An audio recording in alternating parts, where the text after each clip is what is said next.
What's up, everyone? Welcome back to Fortnite Tonite, presented by Wildberry Fruit Loops. I'm Fran Mirabel III, aka FM3. We're about a week away from Season 7, and while a lot of changes are heating up, I think the map is about to cool down. All right, more on that in a moment. Before we get into it, I want to remind, don't forget to check out Sydney on the IGN Plays Live Streamer Showdown this Thursday.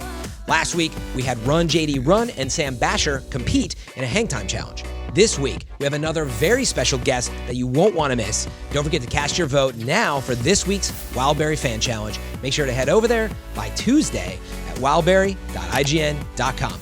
Welcome back, Steven and Destin. A lot of little things are happening as we head into another big event for Season 7. We don't know what it is yet, but how's Fortnite been treating you guys? Destin, yeah, first time on the show. Yeah, I've been playing a ton on Xbox, actually. It's kind of like my popcorn game. I'll pop it on, practice my building a little bit, and just try and get better, and I've been having a lot of fun. Steven, we had Thanksgiving weekend. Did you get to play much? No, I didn't get to play at all during Thanksgiving. Did either of you guys get the turkey? The thing that the kid made?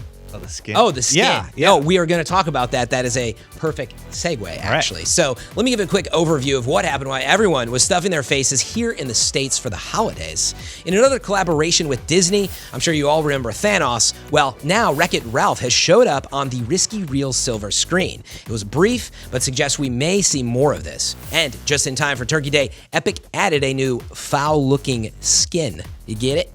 To the shop. The cool part is that this was originally inspired by a sketch from an 8-year-old and later refined by fans and Epic. Pumps are also finally getting their rebalance, and on top of that, Epic is going all out and adding in epic and legendary variants. Be sure to try them out.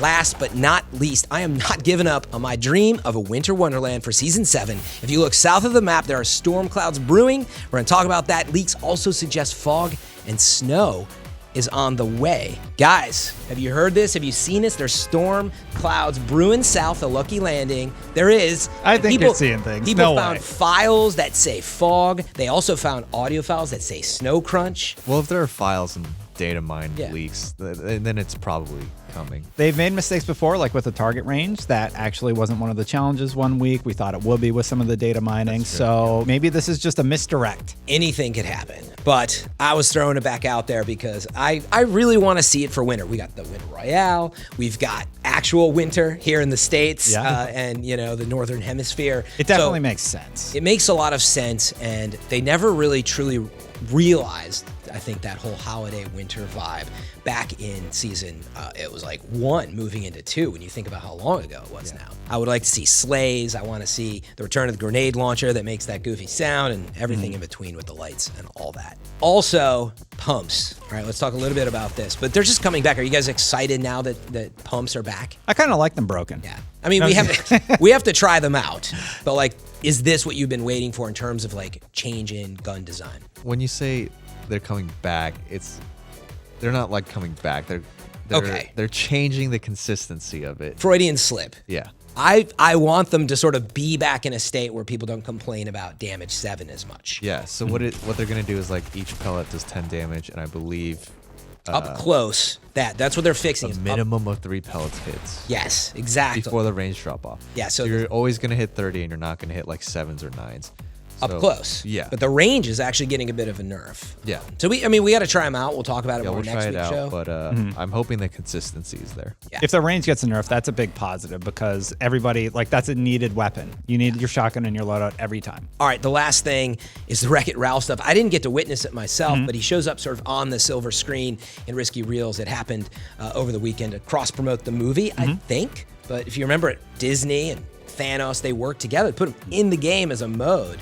Do we think anything more is coming from Wreck-It Ralph or Disney? I think that might have been it. I actually did get to see it briefly. Like, I had an encounter at Risky Reels. Oh, really? And I'm like, oh, there he is. Oh, really? It's actually in game. It was awesome. Cool. Yeah. And it's a nice little tease, and the whole movie is about him breaking the internet, right? Like, Ralph breaks the internet. Yeah. So it's kind of nice that they had this little nod, and Fortnite's so big everywhere. They definitely have some kind of deal in place because actually on Twitter, Fortnite account had put up I think it was emote. a dance, and Ralph like broke through that.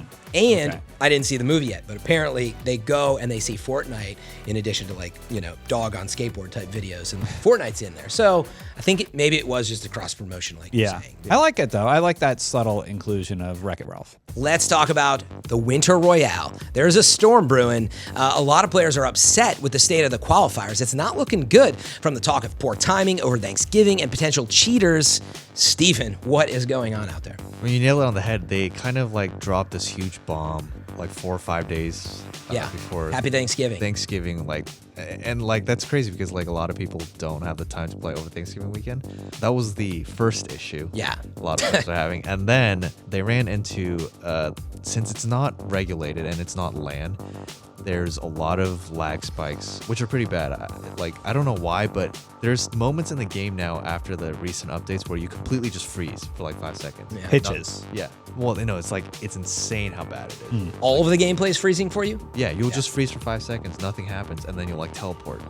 I have not had that happen, but It's pretty bad. I've had that happen at least once every other game. Jeez. And that ruins it. And then you have, for some reason, I've been noticing a lot of aimbotting cheaters now. I got killed by an aimbot. Yeah. I think you were watching my stream was with watching. him. It was nuts. I didn't understand. He chopped like through the trees in Dusty Divot, through like a bicycle in front of me, whatever. Yeah. It didn't even make sense. They're like, dude, there was a bot, It's of course. very, very obvious when it happens. Yes. And there's no denying it. And the frustrating thing is like you're grinding away at these points because it's a point system.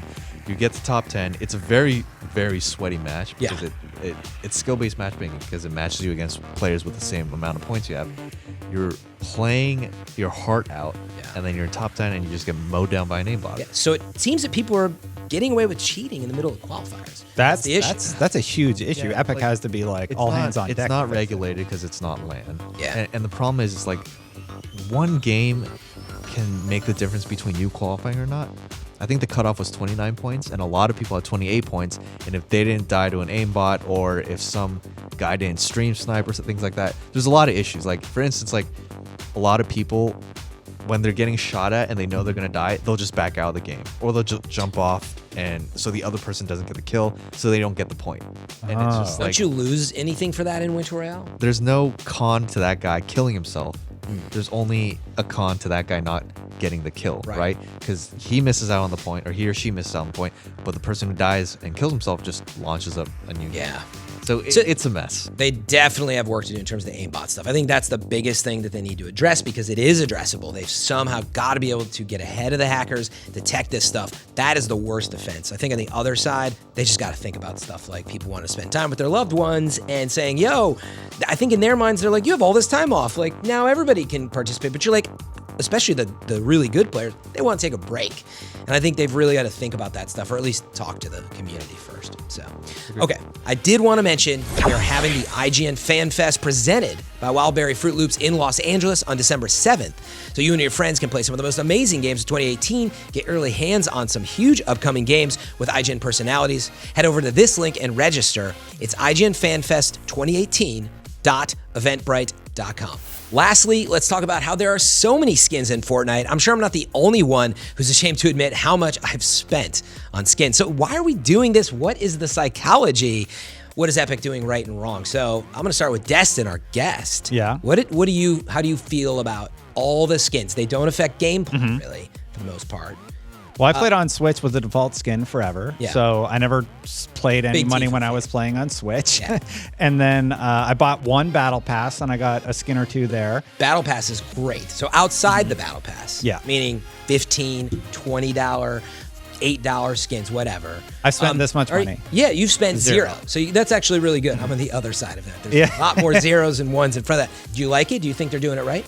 I mean, I think it's totally fine. It's a free game that you can download on any platform and just play it. You don't have to spend money on anything in the store. Yeah. But I know somebody like CJ with 3 kids, and they're like, "We need this skin." Parents oh are under my a lot of goodness." pressure. What do you think of the prices of stuff? Like $20 for a skin. $20 for a skin. Seeing the game's free and that you can earn in-game currency if you buy the world. Save the world. Yeah, mode. you can There's earn a ways little bit. to do it for free. $3 here and there. A lot of games do this. You can either work up to it and get that skin that you really, really want, or just don't spend money. Right. Or if you want to drop that $20, just do it and get it. Steven. I think their microtransaction system is perfect. You getting all the skins versus you not having any skins literally does not change anything in the game. Let's move on and react to some clips. It's time for Wild Moments presented by Wildberry Fruit Loops. We're going to load up some highlights that Steven selected. What do we got?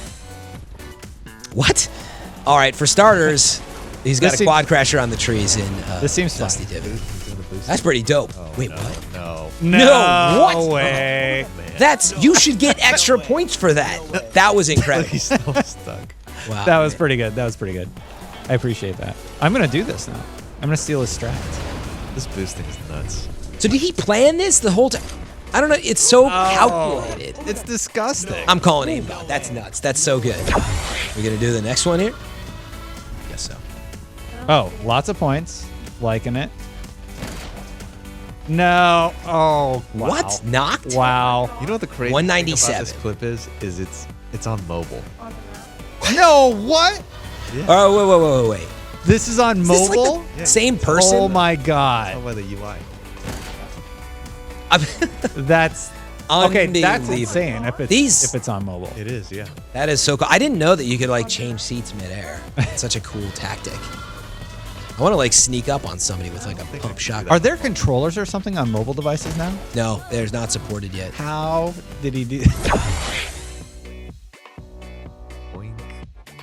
Okay. Okay. Pretty standard. Uneventful so far. Steven, what do you got? What is he going to change the map? Wait, what? Okay.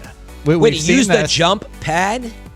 Oh, for the Wow. win? These trick shots are insane. It makes me feel so incompetent watching this. You're right. Look at the outfit, too. What a ball. All right, those were your wild moments for this week. Now I want to check in with the one and only Sydney from the IGN LA office. Whether it's the fan challenge or the streamer showdown, she's got all the details. Sydney, what else is coming up this week? Thanks, Fran. If you don't get your fill of Fortnite tonight, have no fear, we got you covered for the rest of the week. Wednesday is your chance to be heard when you vote on the Wildberry Fan Challenge. Just log on to wildberry.ign.com to help decide on what in-game Fortnite challenge you want to see our streamers compete on this Thursday at 4 p.m. Pacific, 7 p.m. Eastern when IGN Plays Live. Streamer Showdown goes live. That's right, live. We're doing it live, all right? And we'll do it live. O'Reilly. Friday, we've got highlights of the best of the week. Shout out to Wildberry Fruit Loops for helping us present all the awesomeness. Back to you guys. Thanks, Sydney. Those are our big topics this week. And next up, of course, is our weekly Fort Help segment, Ways to Go Wild, presented by Wildberry Fruit Loops. Let's see what CLG Gaming's Crispy has for us this week. My name is Crispy. I am a professional Fortnite player for CLG, and here's one way to go wild. I usually just like to have a box, and just like this is like normally how people do it, which is like still great. But if you're in like a tight situation, like if you're in like maybe like the third or fourth circle, you're in close quarters, and you can't really go up without getting shot from like people like who are already in there one by ones. What you can do is that you can make a box, you can have a pyramid, and at the top you have a floor and a pyramid.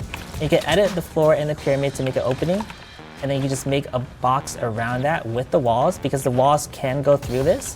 And then you just edit the floor again, and then edit the pyramid again, and then you are back to step one. So you can demonstrate this, you can practice this in playgrounds. It is a little bit slower, it does take more materials, but you are for sure always protected from all your sides. You do have the pyramid always at the bottom when you do start, so if anything happens, you can edit up, you can shoot, you can edit a window, you can shoot at enemies coming towards you. So just one of the many ways that I personally like to use to defend myself in a one-by-one situation. And that's just one way to go wild. Thank you for watching. All right, we got to wrap things up for this week. If you like the show, be sure to share it with a friend and leave a comment. We want to know what you have to say. You can find all the latest on wildberry.ign.com. Thanks, Steven and Destin. I got a fast question for you for the end of the show. Favorite place to land? Steven? Ooh, risky reels. Dusty Divot. What? Yeah, tons of mats, lots of shields. Serious? I love Dusty Divot, and it's usually pretty action-packed. I'm with Steven on Risky Reels. All right, that's it for this week's show. We'll see y'all next time.